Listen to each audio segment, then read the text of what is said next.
नमस्कार, मी प्रतीक्षा. डीएनए मराठीमध्ये आपलं स्वागत. निम्न दुधना प्रकल्प पाणी वापर संस्था व दुधना शेतकरी उत्पादन कंपनी यांच्या संयुक्त विद्यमानं आज झरी येथील महारुद्र मारुती मंदिर येथील सभागृहात ऊस पीक लागवड परिसंवाद व निम्न दुग्ध प्रकल्प पाणी वापर संस्था सिंचन व्यवस्थापन व शेतकरी मेळाव्याचं आयोजन करण्यात आलं. या मेळाव्यास उद्घाटक म्हणून परभणी विधानसभेचे आमदार डॉक्टर राहुल पाटील हे होते. कार्यक्रमाच्या अध्यक्षस्थानी तुळजाभवानी शुगरच्या चेअरमन भावनाताई बोर्डीकर होत्या. याचबरोबर प्रमुख पाहुणे म्हणून कृषीभूषण समाजसेवक कांतराव देशमुख, कार्यकारी अभियंता माजलगाव कालवा विभाग 10 परभणीचे प्रसाद लांब, झरीचे सरपंच दिलीपराव देशमुख, सीनियर फेलो मुंबई विद्यापीठाचे डॉक्टर गणेश बडे, कृषीभूषण सोपनराव अवचार, कुसुमताई झरीकर, सेवाभावी संस्थेच्या संस्थापिका सोनल देशमुख आदींची उपस्थिती होती. आज संपन्न झालेल्या प्रकल्प पाणी वाटप व ऊस पीक लागवड परिसंवाद मेळाव्याचे आयोजन युवा शेतकरी मिर्जापूरचे सरपंच पप्पू जाधव, विशाल देशमुख, प्रगतशील शेतकरी रोहिदास बोबडे, उमेश मिरखेकर, नवनाथ देशमुख, मिर्जापूर कृषी सहाय्यक पी.बी. शिंगाडे, झरी येथील कृषी सहाय्यक एस.डी. भोसले आदींच्या वतीनं करण्यात आलं. शेतकरी मेळावा यशस्वीतेसाठी पाणी वापर संस्थेच्या पदाधिकाऱ्यांनी परिश्रम घेतले. यावेळी झरी पंचक्रोशीतील शेतकरी मोठ्या संख्येने उपस्थित होते. दुधना लोअर दुधना मार्फत ज्या 72 पाणी वापर संस्था आहेत यांच्या मार्फत व दुधना उत्पादक कंपनी यांच्या मार्फत ऊस पीक लागवड व चर्चासत्र याविषयी एक शेतकरी मेळावा ठेवण्यात आला होता.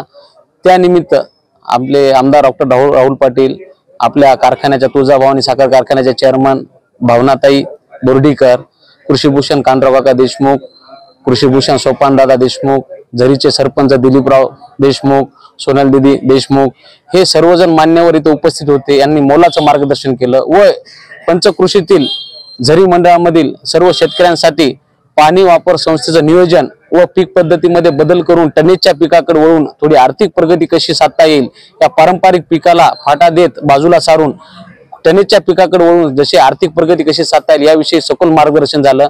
व भावनाताईंनी आपल्याला आश्वस्त केले की सर्व बेने देऊन सर्वांची जिम्मेदारी कारखान्यात घेणार आहे. सर्वांचा ऊस लागवड करा म्हणल्या आणि ऊस लागवड करून सर्वांची ऊसाची पीक नेण्याची जिम्मेदारी भावनाताईने इथे घेतलेली आहे.